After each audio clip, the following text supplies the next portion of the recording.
I had an extra added challenge with this. And that is that I have never done schoolwork on Sunday. I don't think the last time I remember doing any kind of schoolwork on Sunday was in high school.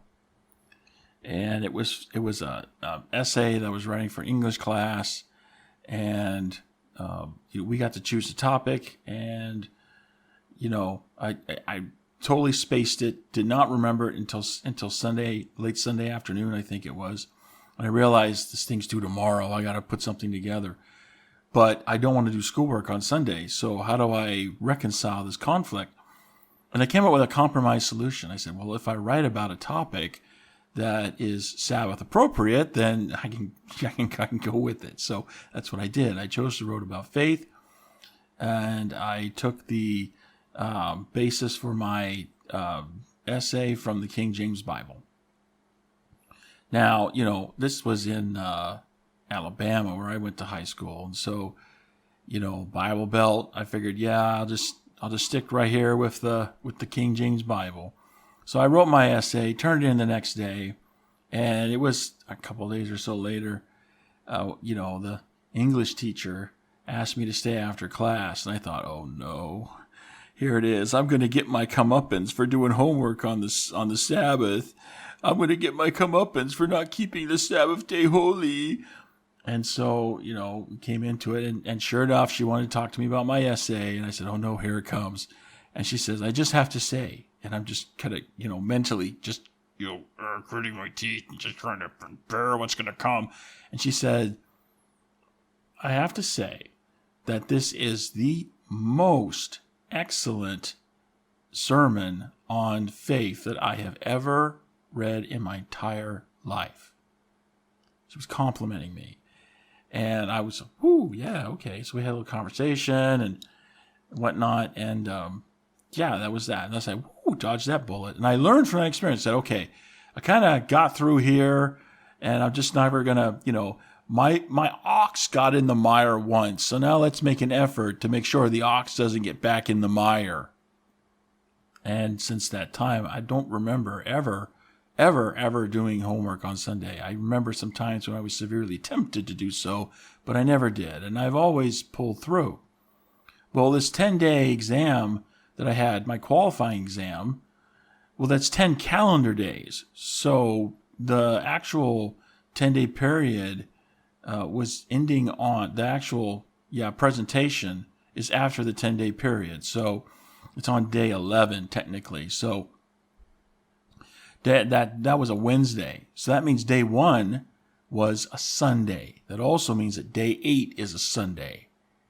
So in essence, I lost 2 of the 10 days by keeping the Sabbath day holy.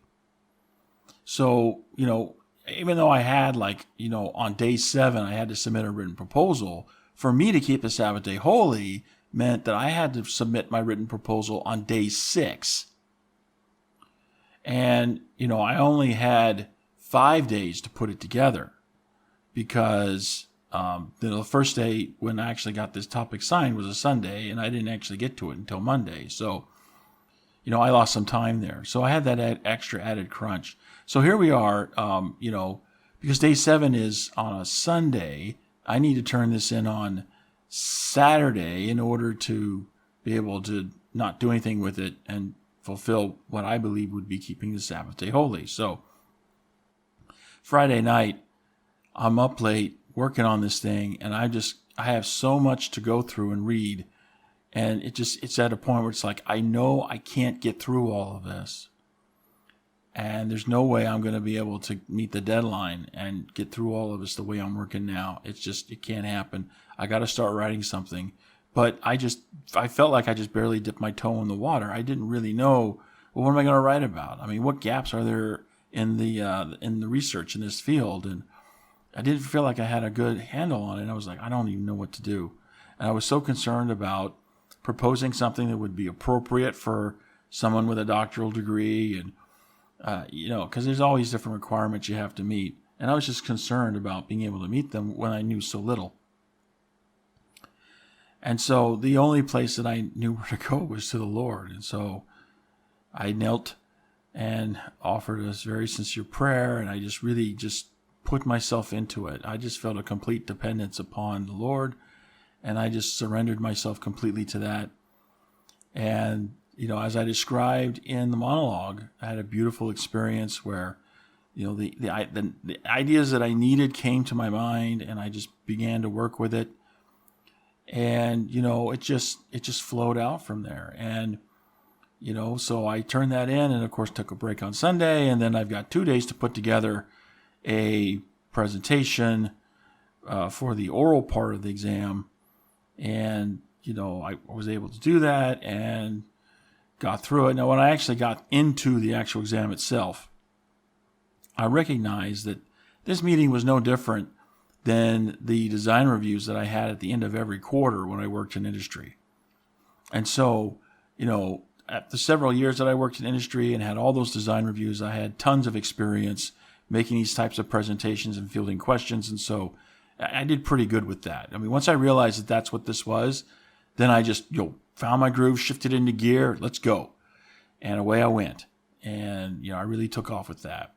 I was on pins and needles, though, afterwards. I was just like, I don't know if this is going to turn out. And then it was like an hour or two after the exam ended that I got an email that said, hey, you passed the exam. Congratulations. And I felt so relieved. I felt good to tell me how relieved I was.